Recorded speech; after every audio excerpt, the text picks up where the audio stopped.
السلام عليكم ورحمة الله وبركاته. الحمد لله رب العالمين، والصلاة والسلام على رسوله الأمين، أما بعد. الحمد لله رب العالمين. أعوذ بالله من الشيطان الرجيم. بسم الله الرحمن الرحيم. يا أيها الذين آمنوا اتقوا الله حق تقاته ولا تموتن إلا وأنتم مسلمون. يا أيها الناس اتقوا ربكم الذي خلقكم من نفس واحدة وخلق منها زوجها وبث منهما رجالا كثيرا ونساء، واتقوا الله الذي تساءلون به والأرحام. يا أيها الذين آمنوا اتقوا الله وقولوا قولا سديدا يصلح لكم أعمالكم ويغفر لكم ذنوبكم، ومن يطع الله ورسوله فقد فاز فوزا عظيما.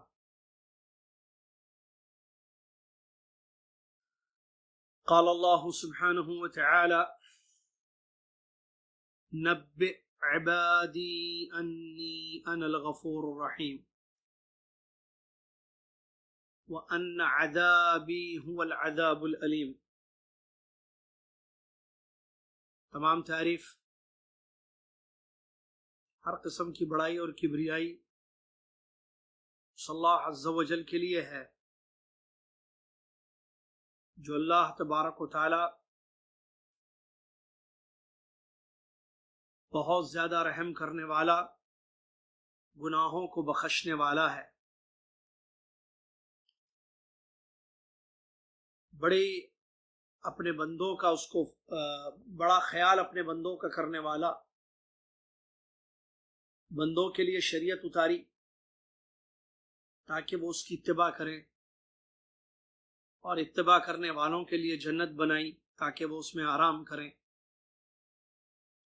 سبحان اللہ و بحمدہ، سبحان اللہ العظیم۔ صلاۃ و سلام اس کے بعد اللہ کے آخری نبی امام الانبیاء محمد الرسول اللہ صلی اللہ علیہ وسلم کی ذات گرامی پر، جنہوں نے ہم تک اللہ کا دین پہنچایا، ہر خیر کی طرف ہماری رہنمائی فرمائی، ہر شر سے ہمیں آگاہ اور متنبہ کر دیا، مکمل دین پہنچا دیا، ایک ایسا دین جس میں تمام خیر ہے اور ہر شر سے بچنے کی راہ ہے۔ اللہم صلی علی محمد وعلی آل محمد کما صلیت علی ابراہیم وعلی آل ابراہیم انک حمید مجید۔ اللہم بارک علی محمد وعلی آل محمد کما بارکت علی ابراہیم وعلی آل ابراہیم انک حمید مجید۔ حمد و صلوات کے بعد آج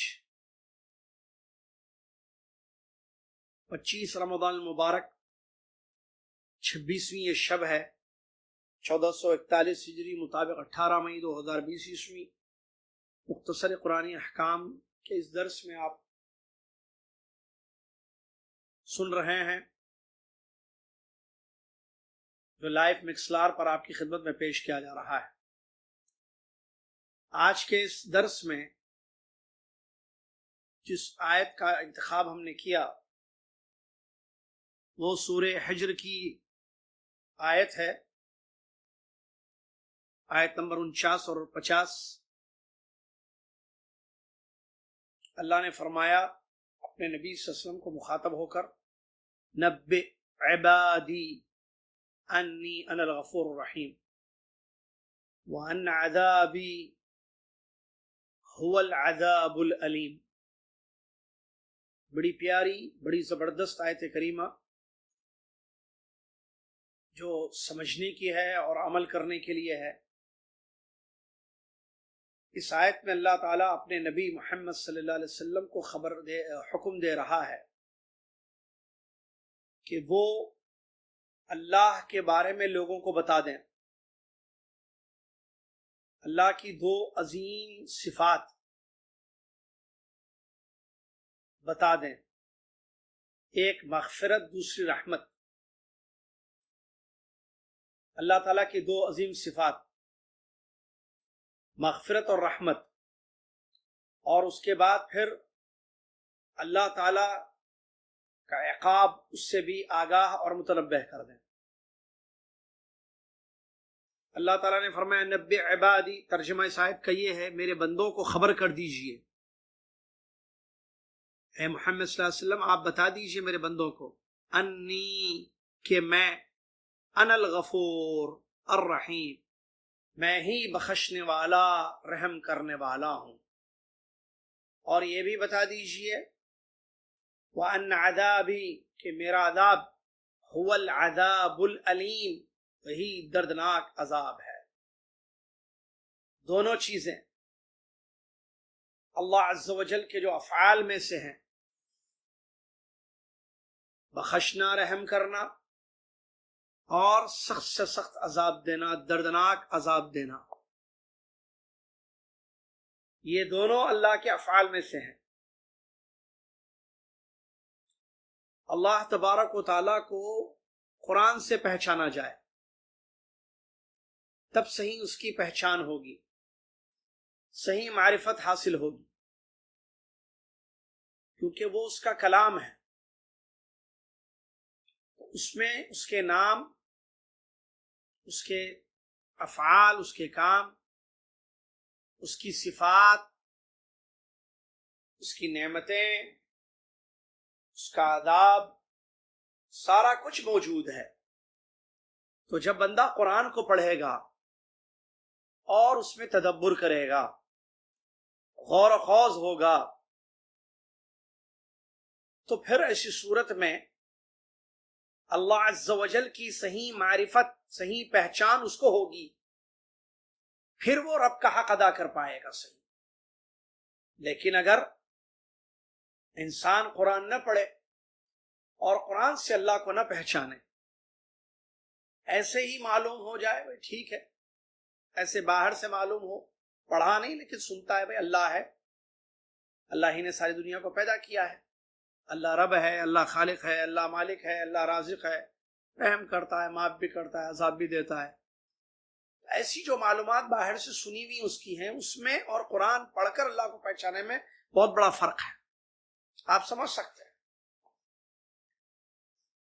سلف کہتے تھے رحمہم اللہ، من عرف اللہ لم یعصیہ، جو اللہ کو پہچان لے کبھی وہ اللہ کی نافرمانی نہیں کرے گا۔ ہمارا پرابلم یہ ہے کہ اللہ کی معرفت صحیح نہیں ہے۔ ہر شخص سے قبر میں جو 3 سوالات کیے جائیں گے، ان میں پہلا سوال اللہ کی پہچان کے بارے میں، یا اللہ کے بارے میں ہے، پہچان اللہ۔ من ربک، تمہارا رب کون ہے؟ ہمارا رب اللہ ہے، جس کی نشانیاں، جس کی مخلوق ہے، اور ہم نے اس کو پہچانا۔ بہرحال اس میں کوئی شک نہیں ہے، علم کے بعد خشیت آتی ہے، انما یخشی اللہ من عبادہ العلماء۔ علم ایک ایسی چیز ہے جس سے صحیح معرفت حاصل ہوتی ہے، لہٰذا اللہ کو پہچانے قرآن اور حدیث کی روشنی میں، تاکہ پتہ چلے وہ کیسا عظیم ہے، کتنا بڑا ہے، اور کہاں ہے، کیا کرتا ہے، کیا کیا ہے اس نے اپنے بندوں کے ساتھ ماضی میں، ہم سے پہلے جو لوگ آئے، سب خبریں ہیں نا قرآن میں۔ پھر اللہ کے اسماء و صفات تفصیل کے ساتھ موجود ہیں قرآن میں، جس سے حق المعرفہ حاصل ہوگی، اور پھر انسان ایک زبردست ایمان والی زندگی گزارے گا۔ اللہ تعالی ہم سب کو قرآن اور حدیث کی روشنی میں اس کی معرفت حاصل کرنے کی توفیق عطا فرمائے، آمین۔ غور کیجئے اس آیت پر، اللہ تعالیٰ اپنے نبی صلی اللہ علیہ وسلم کو خبر دے رہا ہے، نبئ عبادی، میرے بندوں کو خبر دے دیجیے۔ آپ کیوں خبر دیں؟ کیونکہ آپ بندوں کے اور اللہ کے درمیان ہیں، آپ رسول اللہ ہیں، اللہ کے رسول، رسول مرسل، بھیجے گئے، جو اللہ کے میسیجز، اللہ کے پیغام، اللہ کے احکام اللہ کے بندوں تک پہنچاتے ہیں۔ اللہ ڈائریکٹ مخاطب نہیں ہوتا ہے بندوں سے، کیا شان ہے دیکھیے اللہ کی۔ نبی کو بھیج دیا، ساری باتیں نبی کے ذریعے بتا دی، عمل کرو بن دیکھے رب کو، ایمان لاؤ بن دیکھے رب پر، احکام کو ایکسپٹ کرو بن دیکھے اللہ۔ رسول اللہ صلی اللہ علیہ وسلم ہمارے اور اللہ کے درمیان ہے، ان کو خبر دینے کے لیے کہا گیا کیونکہ وہ سچے رسول ہیں، ان کی طرف وحی آتی ہے، آسمان کی خبریں آتی ہیں، وہ بتائیں گے انسانوں کو کہ رب کیا کہتا ہے، رب کیا چاہتا ہے، رب کیا ہے، رب کیسا ہے، رب کیا کرتا ہے۔ کیا آیت ہے دیکھیے یہ ہلا دینے والی، نبئ عبادی، خبر دے دیجئے میرے بندوں کو، انی انا الغفور الرحیم، کہ میں ہی بخشنے والا اور رحم کرنے والا ہوں، وان عذابی هو العذاب العلیم، اور میرا عذاب بہت سخت اور دردناک عذاب ہے۔ دونوں باتیں بتا دیجیے، دونوں باتیں، تاکہ امید اور ڈر کا معاملہ برابر رہے، امید اور ڈر۔ سبحان اللہ، صرف امید پر زندگی نہ گزارے، کیونکہ جہاں صرف امید ہوتی ہے ڈر نہیں ہوتا ہے، پھر انسان صحیح زندگی نہیں گزار سکتا، وہاں پھر کوتاہیاں ہوں گی، لاپرواہی ہوگی، خامیاں پائی جائیں گی، ناکامی ہوگی۔ اور دوسری شکل میں اگر صرف ڈر والی زندگی گزار دی جائے، ایسا ڈر جہاں کسی قسم کی کوئی امید، یا جس کو کہتے ہیں امید کی کرن نظر نہیں آتی ہے، تو پھر انسان سکون نہیں پائے گا، پھر اس کا دل مطمئن نہیں رہے گا، کیونکہ ہمیشہ ڈر اور خوف کے عالم میں زندگی ہے، اللہ کی پکڑ کا ڈر، اللہ کے عذاب کا ڈر، رحمتوں کی کوئی امید ہی نہیں ہے، بخششوں کی کوئی امید اور رجا نہیں ہے۔ تو دونوں چیزیں نقصان دی ہیں اگر وہ تنہا رہیں تو۔ صرف امید خطرہ ہے، کیونکہ آدمی پھر نڈر ہو کر، بے خوف ہو کر دنیا میں رہے گا، حرام چیزوں سے نہیں بچ پائے گا۔ اور صرف ڈر یہ بھی صحیح نہیں ہے، اس میں بھی خطرہ ہے، کیونکہ یہاں پھر اللہ سے بدظنی پیدا ہو جائے گی، پھر اللہ کی محبت نہیں رہے گی، صرف ڈر ڈر ڈر ڈر کر عمل کرتا جائے۔ اسی لیے دونوں کی ضرورت ہے، اور یہ آیت سب سے بڑی دلیل ہے اس کی۔ آپ دیکھیے اللہ تعالیٰ نے بیان فرمایا کہ بتا دو میرے بندوں کو کہ میں بخشنے والا، رحم کرنے والا ہوں، تاکہ امید ان کو رہے بخشش کی، رحمت کی، کیونکہ اللہ غفور رحیم ہے۔ اور یہ بھی بتا دو ساتھ میں وَأَنَّ عَذَابِي هُوَ الْعَذَابُ الْأَلِيمُ، کہ میرا عذاب بڑا دردناک عذاب ہے، تاکہ ان کو ڈر بھی رہے۔ اس امید اور ڈر کے درمیان ان کی ایمان کی زندگی چلتی رہے، چلتی رہے۔ سلف کہتے تھے کہ الایمان بین الخوف والرجاء، ایمان جو ہے نا، ایمان جو سب سے بڑا خزانہ ہے ایک مسلمان کا، ایک انسان کا، کیونکہ ایمان ہے تو سب کچھ ہے، ایمان نہیں تو کچھ بھی نہیں۔ ایمان سے جنت، ایمان سے دنیا، ایمان سے قبولیت ہے اعمال کی۔ اگر انسان ایمان نہ رکھے، یہ روزے بھی ہم رکھ رہے ہیں نا، روزے رکھے، تراویح پڑھے، ایمان ہی نہ ہو تو گئے، کسی کام کے نہیں روزے، کسی ذرہ برابر اچھائی کا فائدہ نہیں ہوگا اگر ایمان نہ ہو۔ ایمان بڑی بڑی چیز ہے، شرط اساسی ہے، سب سے بڑی نیکی ہے۔ ایمان جو ہے ڈر اور خوف دونوں کے درمیان ہوتا ہے۔ ایمان ڈر اور خوف کا نام ہے، مطلب صرف ڈر اور امید کا نام ہے ایمان۔ صرف ڈر ایمان نہیں ہے، صرف امید ایمان نہیں ہے۔ اہل السنہ والجماعہ نے یہی تعریف بیان کی ہے۔ آپ ایمانیات کی جب ڈسکس پڑھیں گے، جب ایمان پر گفتگو وہ کرتے ہیں سلف صالحین قرآن و حدیث کی روشنی میں، وہ بتائیں گے بھائی ڈرنا بھی اور امید بھی کرنا، یہی منہج ہے کہ دونوں رہے، دونوں کیفیت انسان کی زندگی میں رہے، ڈر کی کیفیت اور امید کی کیفیت۔ لیکن بعض گمراہ فرقے آئے، جیسا ایک فرقہ آیا خوارج، انہوں نے کہا کہ نہیں، صرف ڈرنا، امید نہیں۔ انہوں نے کہا کہ اتنی آیتیں آئی ہیں عذاب پر، اور وعیدیں آئی ہیں حدیثوں میں گناہوں پر، گناہ کرنے پر، کہ گناہ کرے گا تو ایسا ہوگا، گناہ کرو گے، ہے نا، بہت ساری آیتیں ہیں نا قرآن میں، گناہوں کی سزا جہاں بیان کی گئی۔ قوموں نے گناہ کیا، اللہ کی نافرمانی کی، ایسا پکڑا ہم نے، ایسا پکڑا، قوموں کے واقعات موجود ہیں اور وعیدیں موجود ہیں نا گناہوں پر، سود پر، زنا پر، شراب پر، فلاں پر. تو انہوں نے کہا کہ اتنا زیادہ ڈرایا گیا ہے، جب اتنی زیادہ وعیدیں آئی ہیں تب پھر انسان ایک مرتبہ بھی گناہ کر لے تو پھر اس کو کوئی بخشش کی امید نہیں ہو سکتی. انہوں نے ایمان ہی کو خارج کر دیا، کہا کہ اگر مسلمان ایمان والا اپنے ایمان کے بعد، اپنے اسلام کے بعد، ٹھیک ہے، اگر ایک بڑا گناہ کر لے تو اس کا ایمان ہمیشہ کے لیے پورا چلا جاتا ہے. وہ کہتے ہیں یا تو ایمان پورا رہے گا یا پورا چلا جائے گا. رہے گا کب؟ جب گناہوں سے بچے رہے گا انسان. اگر کر لیا گناہ، گیا پورا ایمان اس کا. ان کی دلیلیں کیا ہیں؟ وعید والی، عذاب والی آیتیں اور حدیث ہے. یہ ایک غلط منہج ہے، ٹھیک ہے. نمبر 2، گمراہ فرقہ آیا مرجیہ.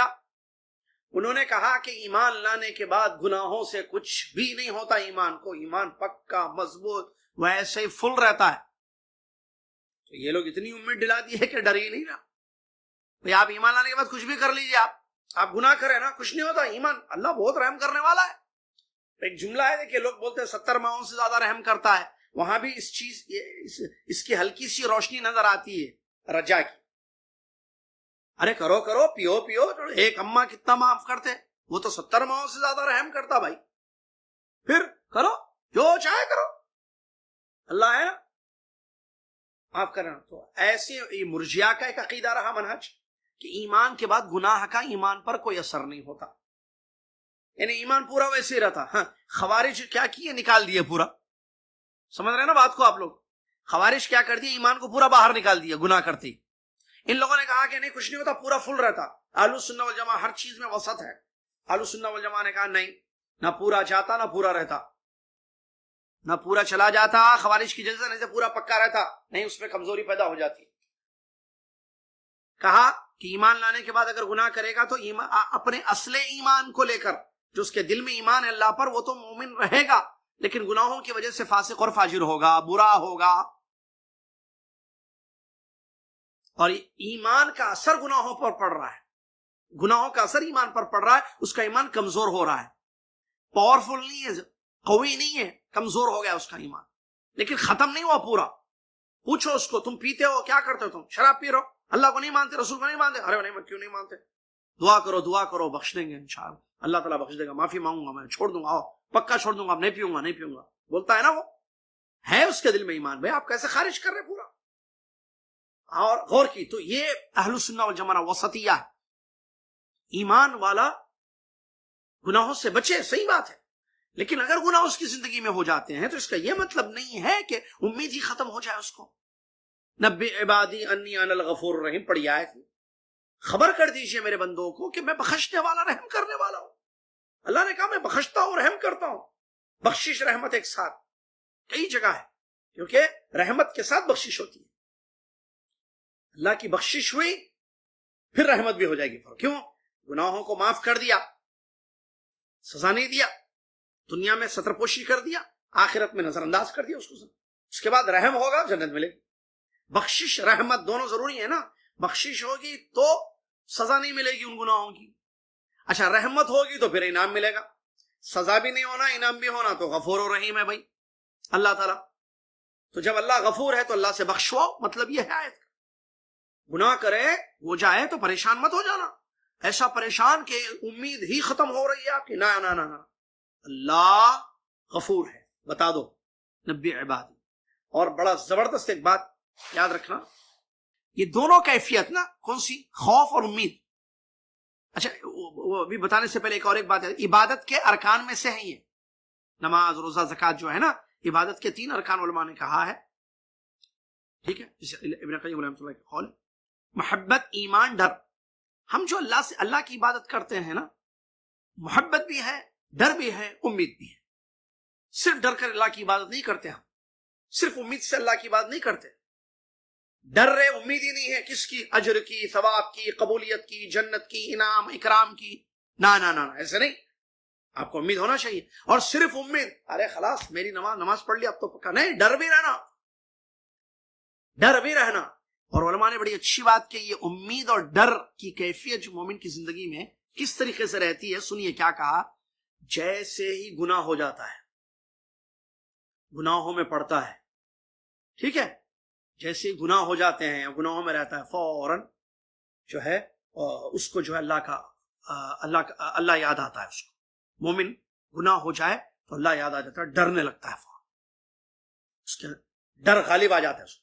یہ دونوں چیزیں نہیں، امید ڈر دونوں رہتا ہے. کبھی امید غالب آتی ہے، کبھی ڈر غالب. جیسے ہی اس کے ساتھ اس کی زندگی میں گناہ ہو جائے، ٹھیک ہے، کوئی معصیت ہو جائے، کوئی برائی ہو جائے، تو اچھا ہاں عفواً ایسے مجھے بتانا تھا، سمجھے بات کو، کہ یہ دو جو کیفیت ہوتی ہے ایمان والے زندگی میں، ایمان والے کی، ڈرنا بھی اور امید بھی کرنا. ایک چیز ایک حالت میں غالب ہوتی ہے، دوسری چیز دوسری حالت میں غالب ہوتی ہے.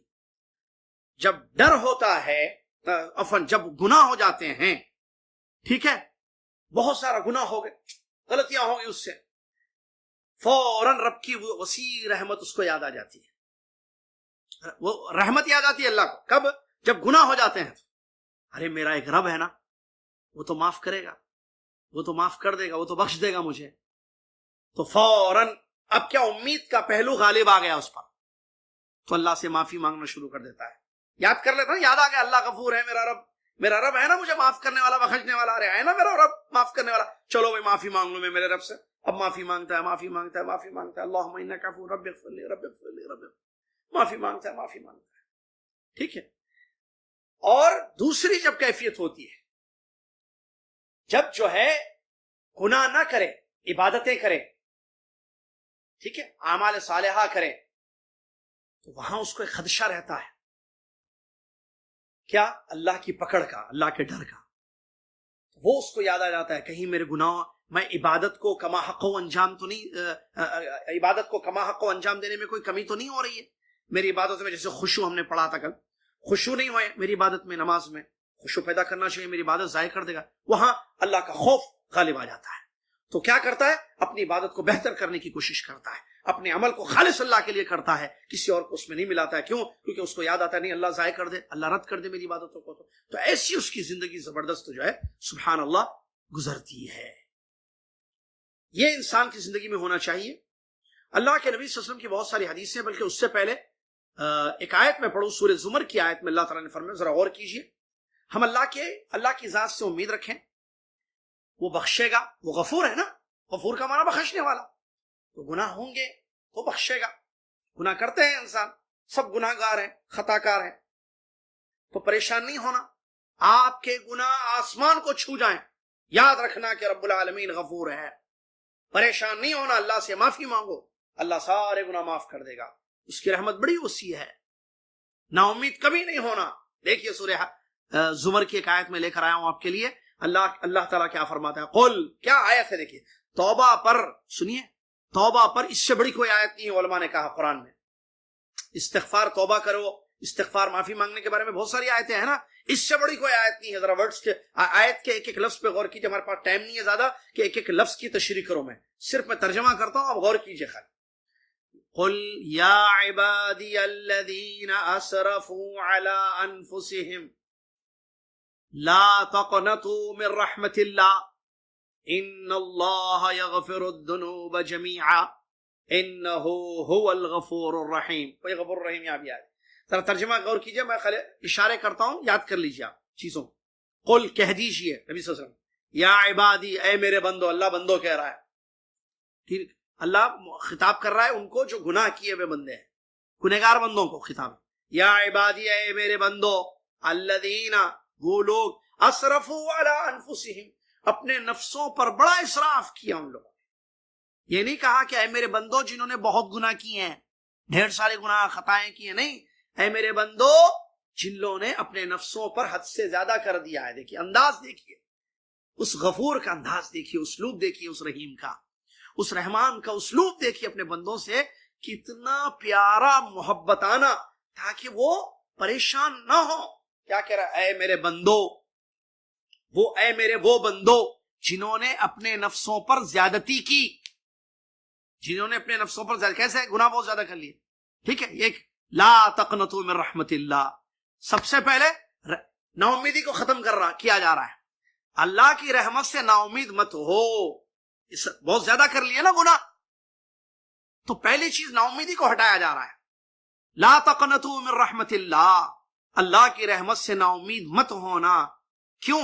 ان اللہ یغفر الذنوب جمیعا، یقیناً اللہ تعالیٰ گناہوں کو معاف کر دیتا پورے. خالی گناہ نہیں، گناہوں کو معاف کر دیتا وہ تو خالی نہیں ہے، کافی نہیں ہے. گناہوں کو مطلب گناہ مطلب سارے گناہ، پلورل ہے نا ورڈ، جمیعا بھی آیا وہاں، ٹھیک ہے، جمیعا بھی آیا. پھر اس کے بعد ختم نہیں ہوئی آیت یہاں، انہو هو الغفور الرحیم، یقیناً وہ بخشنے والا رحم کرنے والا ہے. ایک ایک چیز پر غور کیا. اے میرے بندو، عبادی الذین اسرفوا، اللہ نے کہا اکثروا من الذنوب اذنبوا وغیرہ نہیں ہے، زیادہ گناہ کیے، بہت زیادہ گناہ نہیں، اپنی نفسوں پر زیادتیاں کیے. لا تقنطوا اللہ نے کہا، پھر کہتا ہے ان اللہ یغفر الذنوب کہا، صرف ذنوب بھی نہیں جمیعا کہا. پھر بات ختم نہیں، پھر اور بتایا جا رہا ارے کیوں نہ معافی مانگو اس سے، بھائی معافی مانگو، وہ سارے گناہوں کو بخش دیتا ہے. یہاں پر بات نہیں، وہ بخشنے والا ہے، وہ رحم کرنے والا ہے. ابو ہریرہ رضی اللہ عنہ کی حدیث سنیے، بخاری مسلم کی. ابو ہریرہ رضی اللہ تعالیٰ عنہ اللہ کے نبی صلی اللہ علیہ وسلم سے روایت کرتے ہیں، حدیث قدسی ہے. میں لے کر آیا ہوں آپ لوگوں کے لیے 2-3 حدیثیں اس سمن میں کہ ہم کو اللہ کی، کیونکہ آج کل جائے تاکراتیں چل رہی ہے، اللہم انک عفو ہے نا، اس لیے میں نے مناسب سمجھا کہ اس آیت کو اور اس سے جڑی ہوئی کچھ حدیثوں کو آپ کے سامنے پیش کروں. سنیے ذرا غور سے، وقت ہمارے پاس کم ہے. ابو ہریرہ رضی اللہ عنہ اللہ کے رسول سے روایت کرتے ہیں، نبی صلی اللہ علیہ وسلم اللہ تعالیٰ سے روایت کرتے ہیں، قال، اللہ تعالیٰ نے فرمایا، اذنب عبد، کیا حدیث ہے، دیکھیے واللہ رونا آتا ہے حدیث سن کر. پتہ ہے اللہ اتنا پیارا ہے، کیوں لوگ سمجھتے نہیں ہے، کیوں ادھر ادھر درگاہ ورگاہ کی جاتے ہیں. اللہ سے معافی مانگ لو بھائی، مسئلہ ختم. دیکھو کیا کہہ رہا ہے اللہ تعالیٰ، اذنب عبد ذنبا فقال، ایک بندے نے گناہ کیا، یعنی بندہ گناہ کرتا ہے. فقال، اور بندے نے کہا، اللہم اغفر لی ذنبی، اے اللہ میرے گناہ کو بخش دے.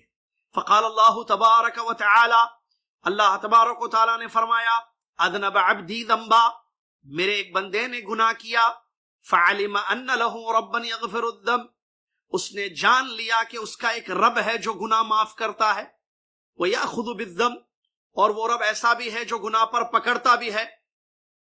ثم عاد فاذنب، پھر دوبارہ گیا، پھر اس نے گناہ کیا. فقال، پھر اس نے کہا، اے رب اغفر لی ذنبی، اے میرے پروردگار میرے گناہوں کو بخش دے. فقال تبارک و تعالی، اللہ تبارک و تعالی نے فرمایا، اذنب عبدی ذنبا، میرے بندے نے گناہ کیا اور فعلم ان له ربا یغفر الذنب ویأخذ بالذنب، اور اس کو معلوم ہے کہ اس کا ایک رب ہے جو گناہ معاف بھی کر سکتا ہے، گناہ کو معاف بھی کرتا ہے، گناہ کی سزا بھی دیتا ہے. ثم عاد فاذنب، تیسری مرتبہ پھر گیا، پھر اس نے گناہ کیا. فقال، پھر اس کو اللہ یاد آیا، پھر اللہ کے پاس آتا ہے، کہتا ہے، اے رب، اے میرے پروردگار، اغفر لی ذنبی، میرے گناہ کو بخش دے. فقال تبارک و تعالی، رب العالمین اللہ تبارک و تعالی نے فرمایا، اذنب عبدی ذنبا، اذنب عبدی ذنبا، میرے بندے نے گناہ کیا ہے اور اس کو پتا ہے کہ اس کا ایک رب ہے جو گناہ کو بخشتا بھی ہے، گناہ پر پکڑتا بھی ہے. قد غفرت لعبدی فلیفعل ما شاء، میں نے بخش دیا میرے بندے کو، اب جو چاہے وہ کرے. متفق علیہ. مطلب حدیث کا یہ کیا ہے؟ اس حدیث کا مطلب یہ ہے کہ آدمی گناہ کرے اور اس کو معلوم ہو کہ اس کا رب بخشنے والا ہے. اصل فعلیما والا لفظ جو ہے اس لیے میں لے کر آیا حدیث کو. اس حدیث کا یہ مطلب نہیں ہے کہ کرتے جائیے گناہ، نعوذ باللہ، نہیں. حدیث کا مفہوم یہ ہے، یہ بتایا گیا ہے کہ اگر گناہ ہو جائے تو اللہ کو یاد کر کے اللہ سے معافی مانگنا، کیونکہ انسان کو معلوم ہے کہ میرا رب ہے نا جو میرے گناہوں کو بخشتا ہے، تو اللہ کو یاد کر لیتا ہے، اللہ کے حضور رجوع ہوتا ہے اور اللہ سے معافی مانگتا ہے، تو یقیناً اللہ تعالیٰ اس کو معاف کر دے گا، اس میں کوئی شک نہیں ہے. اس سلسلے میں اور بھی بہت ساری حدیثیں موجود ہیں، جیسا کہ ایک حدیث میں نبی علیہ السلام نے فرمایا کہ حدیث قدسی ہے، اللہ تعالیٰ فرماتا ہے، میر بندو، تم صبح شام غلطیاں کرتے ہو، گناہ کرتے ہو، لہٰذا اور میں تم صبح شام غلطیاں کرتے ہو اور مجھ سے معافی مانگتے ہو اور میں معاف کر دیتا ہوں، بخش دیتا ہوں گناہ کو، لہٰذا تم مجھ سے معافی مانگو، مجھ سے مغفرت طلب کرو، میں تم کو بخش دوں گا، میں تم کو معاف کر دوں گا. مسلم شریف کی ایک حدیث بھی ہے، اگر تم گناہ نہ کرو تو اللہ ایک ایسی مخلوق کو پیدا کرے گا جو گناہ کرے گی، پھر استغفار کرے گی، پھر اللہ تعالیٰ ان کو بخش دے گا. مطلب بتانے کا یہ تمام نصوص یہ بتاتے ہیں کہ امید ہونی چاہیے انسان کو رب العالمین کی وسیع رحمت کی، اور اللہ سے بخشوانا چاہیے، اللہ سے اپنے گناہوں کو معافی مانگنا چاہیے. لہٰذا انسان ہمیشہ اس بات کو سوچے اور اس بات کو ذہن میں رکھے کہ اللہ تعالیٰ جو ہے یقیناً اس کو معاف کرنے والا ہے. علماء کہتے ہیں کہ اللہ تعالیٰ کے بارے میں جاننا کہ اللہ غفور ہے، اس کے ناموں میں سے ایک نام ہے، اور رحیم ہے، رحم کرنے والا ہے، یہ بہت بڑی چیز ہے. اور ان ناموں سے اللہ کو پکارنا، یا غفور اغفر لی، اے بخشنے والے مجھ کو بخش دے، اے رحم کرنے والے مجھ پر رحم فرما۔ تو یقیناً یہ بہت بڑی چیز ہے، یہی اصل ہے کہ انسان جو ہے اپنے رب کو صحیح معنوں میں پہچان کر اس سے اپنے گناہوں کو بخشوائے، اور اس کے ساتھ ساتھ اس بات کو نہ بھولے کہ اس کے رب کی پکڑ بہت سخت ہے، کیونکہ اللہ نے فرمایا وَأَنَّ عَذَابِي هُوَ الْعَذَابُ الْأَلِيمُ، کہ میرا عذاب دردناک ہے، درد والا ہے۔ کیوں؟ اس لیے کہ جب اللہ تعالیٰ کی پکڑ آتی ہے، اللہ انسان کو موقع دیتا ہے، مہلت دیتا ہے، معاف بہت کرتا ہے، لیکن اگر انسان معافی نہ مانگے اور توبہ نہ کرے اللہ سے سچے دل سے، اور پھر اپنی زندگی میں تبدیلی نہ پیدا کرے، تو پکڑ اگر آ گئی اللہ کی تب تو کوئی بچنے والا نہیں۔ ان بطش ربک لشدید، قرآن میں بہت سارے واقعات ہیں، فرعون کو اللہ نے کیسے پکڑا، حامان کو کیسے پکڑا، مشرکین مکہ پر کیسے عذاب آیا، قوم سمود، قوم صالح، اقوام کے واقعات آپ پڑھ رہے ہوں گے نا قرآن، تو قرآن پڑھتے ہوئے سمجھ میں آ رہا بھی ہوگا تھوڑا بہت، عربی اگر آ رہا نہیں آ رہا، ترجمہ تو بہت سارے لوگ پڑھ رہے ہوں گے انشاءاللہ، آپ دیکھ رہے ہوں گے نا ترجمے تفسیر میں، ترجمے میں کیسی کیسی قوموں پر اللہ کا عذاب، بنی اسرائیل کا دیکھیے عذاب کیسے ہوئے۔ تو یہ اللہ کی پکڑ بہت سخت ہوتی ہے، لہٰذا انسان ہمیشہ اس بات کا ڈر اس کو لگا رہنا چاہیے، اور امید کے ساتھ کہ اللہ معاف بھی کرے گا، اور ڈرنا گناہ کر کے، ایسے نہیں کہ گناہوں میں لاپرواہی ہو، کہ معافی مانگنے میں لاپرواہی ہو جائے، آدمی جو ہے ارے اللہ معاف کرتا نا۔ اب دیکھیے ایسی سی آیتیں، ایسی سی حدیثیں ہیں، تو بھائی دونوں چیزیں ہیں، جہاں آیتیں رحمت والی بھی ہیں وہاں ڈرانے والی بھی، عذاب والی بھی آیتیں ہیں۔ اسی ایک آیت کو دیکھ لیجیے آپ، پہلے ٹھیک ہے کیونکہ رحمت اللہ کی وسیع ہے، اس لیے پہلے یہ خبر دی گئی کہ وہ غفور و رحیم ہے، اس کے بعد بتایا گیا کہ اللہ کا عذاب بڑا دردناک عذاب ہے۔ ہم اللہ کے عذاب کو برداشت نہیں کر سکتے، اللہ کی پکڑ وہاں قیامت کے دن جہنم میں ایک دن اگر کسی کے لیے مقرر کر دیا جائے کہ اس کو ایک دن کی سزا دو، تو مقدارہ 50,000 سنہ، تو دنیاوی اعتبار سے 50,000 سال کے برابر وہ ایک دن ہوگا۔ بتائیے کون برداشت کر سکتا ہے؟ اور وہ بھی وہ آگ جو دنیا کی آگ کی طرح نہیں ہے، اور وہ درد وہ دنیا کی طرح درد نہیں ہے، وہ تکلیفیں، وہ عذاب، وہ مصیبتیں جو دنیا سے بہت زیادہ بڑھ کر ہیں۔ نہ جنت کی نعمتیں دنیا کی کسی نعمت کا مقابلہ کر سکتی ہیں، نہ جہنم کا عذاب دنیا میں کسی عذاب، کسی تکلیف کا مقابلہ کر سکتا ہے۔ لہٰذا انسان امید اور خوف کی زندگی گزارے، اللہ سے ڈرتے رہے، اللہ کی ذات سے قوی امید رکھے۔ بعض لوگ جو علم کی کمی کی وجہ سے بے خوف ہو کر زندگی گزارتے ہیں اپنی جہالت کی وجہ سے، اور بعض لوگ علم کی کمی، جہالت کی وجہ سے بہت زیادہ ڈر کر امید ہی ختم ہو جاتی ہے، اور پھر عبادتوں کو یا اللہ کی ذات سے جو حسن ظن ہونا چاہیے وہ ختم ہو جاتا ہے۔ ایسا نہیں ہونا چاہیے۔ اللہ تعالی ہم سب کو سمجھنے کی